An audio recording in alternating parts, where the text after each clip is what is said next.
नमस्कार प्यारे साथियों। आप सभी का एक बार फिर से स्वागत है पारस फिर एजुकेशन में।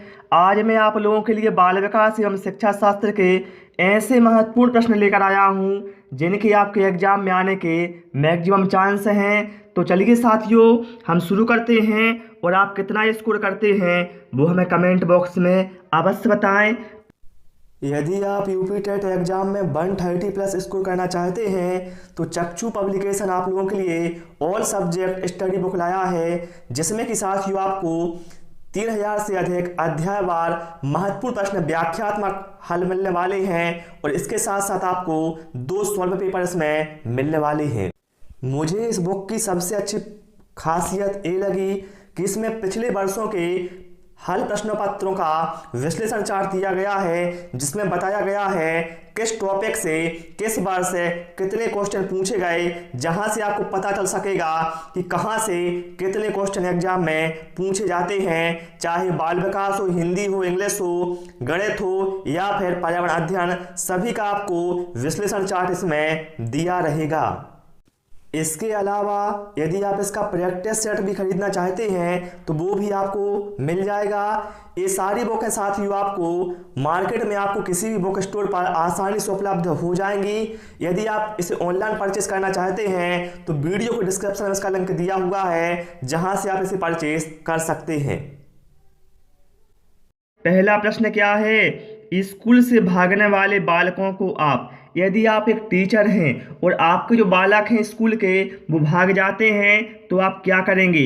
ऑप्शन है समझा बुझाकर स्कूल में रहने के लिए प्रेरित करेंगे, मिड डे मील खिलाकर रोकेंगे, कारण जानकर उन्हें दूर करने का प्रयास करेंगे। देखिए यहाँ पर आपको ऑप्शन ए और ऑप्शन सी में कन्फ्यूजन हो रहा होगा कि राइट आंसर क्या होगा। ध्यान रखना, जो ये चारों ऑप्शन दिए गए हैं आपको चारों में से सबसे बेस्ट आंसर देखना है क्या होगा। तो यहाँ पर राइट आंसर हमारा होगा ऑप्शन सी, कारण जानकर उन्हें दूर करने का प्रयास करेंगे। आप भैया पता लगाएंगे कि आखिर बालक है जो वो स्कूल से भागता क्यों है, उसे कोई समस्या तो नहीं है, और वो समस्या आप उसकी दूर करेंगे। तो यहाँ पर राइट आंसर हमारा ऑप्शन सी के साथ चला जाएगा। प्रश्न क्रमांक 2 पर आते हैं। मनोविज्ञान का जन्म किसके समय दर्शन शास्त्र के अंग के रूप में हुआ? प्लेटो, अरस्तु, बर्कली या फिर वाटसन? साथियों यहाँ पर बताएं आप लोग राइट आंसर क्या होगा। तो यहाँ पर राइट आंसर हमारा ऑप्शन बी के साथ चला जाएगा, अरस्तु। ठीक है, चलिए प्रश्न क्रमांक 3 पर आते हैं। कहा गया है एक बच्चे की वृद्धि और विकास के अध्ययन की सर्वाधिक विधि कौन सी है? ऑप्शन है मनोविश्लेषण विधि, तुलनात्मक विधि, विकासीय विधि या फिर सांख्यिकी विधि। अब यहाँ पर बहुत सारे छात्र सोच रहे होंगे ऑप्शन ए यहाँ पर करेक्ट होगा, लेकिन भैया ऑप्शन ए यहाँ पर करेक्ट नहीं होगा। एक बच्चे की वृद्धि और विकास के अध्ययन की सबसे अच्छी विधि होगी विकासीय विधि। ऑप्शन सी यहाँ पर राइट आंसर हमारा हो जाएगा। प्रश्न क्रमांक 4 पर आते हैं और आप सभी से रिक्वेस्ट है, यदि आपको वीडियो पसंद आ रहा है तो वीडियो को लाइक कर देना और दोस्तों के साथ शेयर भी कर देना। बहुत ही उम्दा क्वेश्चन आपकी स्क्रीन पर आ गया है। पियाजे के सिद्धांत के अनुसार निम्नलिखित में से कौन सा व्यक्ति के संज्ञानात्मक विकास को प्रभावित नहीं करेगा? भाषा, सामाजिक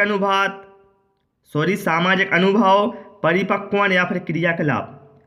तो भैया पियाजे महोदय ने जो अपना सिद्धांत दिया है इसमें इन्होंने सामाजिक अनुभव को इग्नोर किया है। ठीक है, तो ऑप्शन बी यहाँ पर राइट आंसर हमारा हो जाएगा। ठीक है साथियों, चलिए प्रश्न क्रमांक 5 पर आते हैं। बुद्धि के त्रिआयामी सिद्धांत के प्रवर्तक कौन है? मेरिल, गिलफोर्ड, थर्स्टन या फिर स्किनर? देखिए साथियों, जब बुद्धि के एक कारक की बात हो तो वो दिया है भैया बिने ने। ठीक है, और बुद्धि का द्विकारक और त्रिकारक, बुद्धि का द्विकारक और त्रिकारक सिद्धांत दिया है स्पीयरमैन ने। और जब बात करें त्रिआयामी सिद्धांत किसने दिया है बुद्धि का, तो वहां पर हमारा आंसर होगा गिलफोर्ड महोदय। ऑप्शन बी यहाँ पर करेक्ट आंसर हो जाएगा। प्रश्न क्रमांक 6 पर आ जाते हैं। निम्नलिखित कथनों में से कौन सा निष्पादन परीक्षण का सबसे सही वर्णन करता है? यह एक गति परीक्षण है, यह एक शक्ति परीक्षण है, इसमें भाषा का प्रयोग नहीं होता है, या फिर यह एक विशेष योग्यता परीक्षण है। तो साथियों यहाँ पर राइट आंसर हमारा हो जाएगा ऑप्शन डी, यह एक विशेष योग्यता परीक्षण है। ऑप्शन डी यहाँ पर बिल्कुल राइट आंसर हमारा हो जाएगा। चलिए प्रश्न क्रमांक 7 पर आते हैं, और आप सभी लोग भाई सारे क्वेश्चनों के जो आंसर हैं बिल्कुल ईमानदारी से कमेंट करना, क्योंकि इसी टाइप के क्वेश्चन आपके एग्जाम में आते हैं। जो पेडागोजी वाला पोर्शन होता है उसी में इसी टाइप के क्वेश्चन आते हैं, व्यवहारिक शिक्षक और छात्र के बीच वाले। चलिए प्रश्न क्रमांक 7 पर देख लेते हैं क्या है। समाज की उन्नति का मूल क्या है? बालक बालिका शिक्षा एक समान हो, बालिका शिक्षा को कम महत्व मिले, बालिका शिक्षक अलग विद्यालय में हो, केवल महिला अध्यापक हो।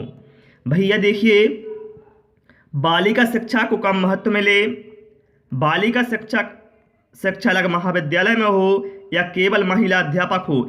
ये जो कथन है भैया, ये क्या है भैया? ये जो कथन है हमारे, ये दर्शाते हैं लैंगिक पूर्वाग्रह को, और ये मतलब भेदभाव को दर्शाते हैं। तो भैया एक कदापि नहीं होंगे, बल्कि ऑप्शन ए यहाँ पर सही आंसर होगा कि जो बालक और बालिका हैं इनको शिक्षा है वो एक समान रूप से दी जाए, इसी में समाज की उन्नति होगी। ठीक है, उनके साथ किसी भी प्रकार का भेदभाव ना की जाए। चलिए प्रश्न क्रमांक 8 पर आते हैं। छोटे बच्चे की ज्ञान इंद्रियों को क्रियाशील व सक्षम बनाने हेतु, यदि आप एक शिक्षक हैं और आप चाहते हैं कि जो बच्चे हैं उनकी ज्ञान इंद्रियों को क्रियाशील व सक्षम बनाया जाए, तो आप क्या करेंगे? ऑप्शन है, उनके समक्ष सामग्री रखकर निरीक्षण करवाएंगे, वस्तु उठाने रखने का काम सौंपेंगे, उनको क्रियाशील रखेंगे, या फिर कक्ष में शांत बैठने के लिए कहेंगे। तो भैया देखिए, बहुत ही जल्दी आप क्या है टीचर बनेंगे, तो आप लोग यहाँ पर थोड़ा कल्पना भी कर सकते हैं कि आप टीचर बन गए और ये समस्या आपके सामने आई, तो आप क्या करेंगे? तो आप क्या करेंगे भैया? जो बच्चे हैं उनको आप क्रियाशील रखेंगे।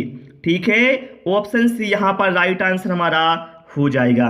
प्रश्न क्रमांक 9 पर आते हैं।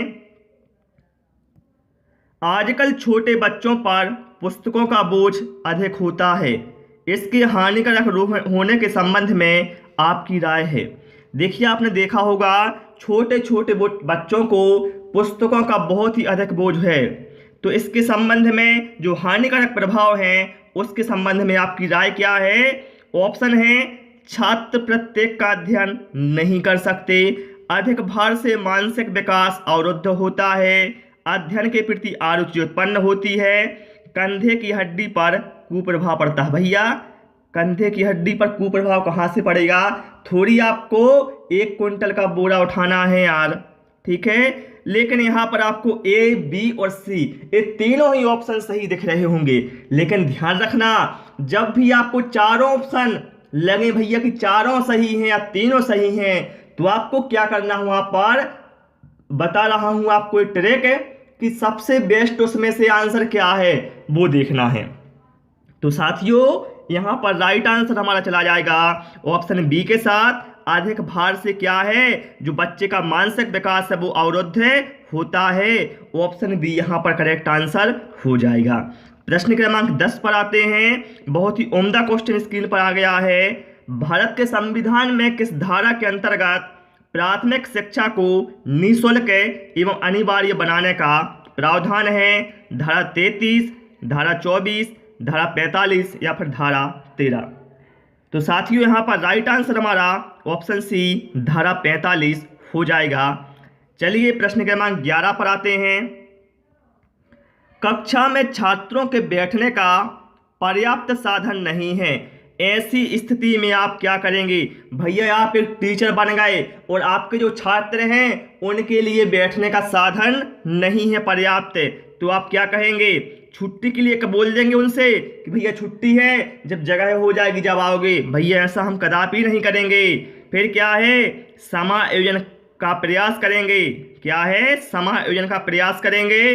फिर क्या है, संस्था प्रबंधन की आलोचना करेंगे या फिर प्रधान आचार्य को प्रबंध करने को कहेंगे। देखिए भैया, संस्था प्रबंधन को आलोचना करने से इससे कोई सॉल्यूशन होने वाला नहीं है, तो ये भी हो नहीं सकता। अब बात यहाँ पर ऑप्शन बी या डी में से कोई एक सिलेक्ट करना है आपको। भैया आप टीचर हैं, आपकी जिम्मेदारी है आपके बच्चों की देखभाल करना, बच्चों के लिए व्यवस्था करना। ऐसा नहीं कि कुछ भी समस्या आई आप सीधा प्रधानाचार्य के पास पहुंच गए। तो यहाँ पर हम इस कथन को इग्नोर करेंगे, बल्कि हम क्या करेंगे, समायोजन का प्रयास करेंगे। ऑप्शन बी यहाँ पर राइट आंसर हमारा हो जाएगा। प्रश्न क्रमांक 12 पर आते हैं। आपकी राय में जीवन का प्रमुख सिद्धांत क्या होना चाहिए? प्रतिष्ठित पद व शक्ति। क्या आपके पास एक प्रतिष्ठित पद होना चाहिए और बहुत शक्ति होनी चाहिए? भैया यहाँ पर हम शक्ति को इग्नोर करेंगे, क्योंकि शक्ति से मतलब समझ गए होंगे आप किसका मतलब यहाँ पर क्या है। फिर क्या है, कठिन श्रम व धनवान बनना। भैया ये जीवन का मुख्य सिद्धांत नहीं है। प्रत्येक वस्तु की प्रशंसा। भैया ये सिद्धांत है क्या कि आप हर वस्तु की प्रशंसा करें, भले ही वो कैसी ही हो? नहीं, यहाँ पर जीवन का जो प्रमुख सिद्धांत है वो होना चाहिए गरीबों की मदद। और मैं आपसे भी कहता हूं साथियों, आप लोग भी गरीबों की मदद करें, क्योंकि इससे बड़ा दुनिया में कोई नेक काम नहीं है। चलिए प्रश्न क्रमांक 13 पर आते हैं। व्यवहारवाद के प्रतिपादक कौन है? बहुत ही उम्दा क्वेश्चन आपकी स्क्रीन पर आ गया है। ऑप्शन है जॉन लोक, वाटसन, कोहलर या फिर कोप्फा। तो साथियों यहाँ पर राइट आंसर हमारा ऑप्शन बी के साथ चला जाएगा। व्यवहारवाद के प्रतिपादक हैं वाटसन महोदय। प्रश्न क्रमांक 14 पर आते हैं। साहचर्यवाद के प्रतिपादक कौन हैं? कोहलर, कोप्फा, जॉन लोक या फिर वाटसन। तो फ्रेंड यहाँ पर राइट आंसर हमारा ऑप्शन सी के साथ चला जाएगा, जॉन लोक। इसके बाद प्रश्न क्रमांक 15 पर आते हैं। विलियम वुंट किस प्रकार के मनोवैज्ञानिक के जनक माने जाते हैं?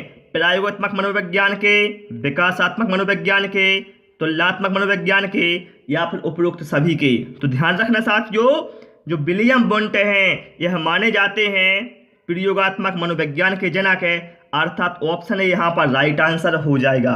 तो साथियों हमने इसमें केवल 15 क्वेश्चन पढ़े थे, लेकिन ध्यान रखना मैं कहता हूं कम पढ़ो लेकिन अच्छा पढ़ो, ठीक है? ये बहुत महत्वपूर्ण क्वेश्चन थे। तो आपने कितना स्कोर किया है 15 में से वो हमें कमेंट करके बता दें, और क्लास कैसी लगी वो भी कमेंट कर दें। और क्लास पसंद आई हो तो आपसे रिक्वेस्ट है वीडियो को लाइक करें, जो भी आपके फ्रेंड हैं उनके साथ वीडियो को शेयर करें, और यदि आप इसी तरह के वीडियो डेली चाहते हैं तो चैनल को सब्सक्राइब अवश्य कर लें। Thanks for watching this video.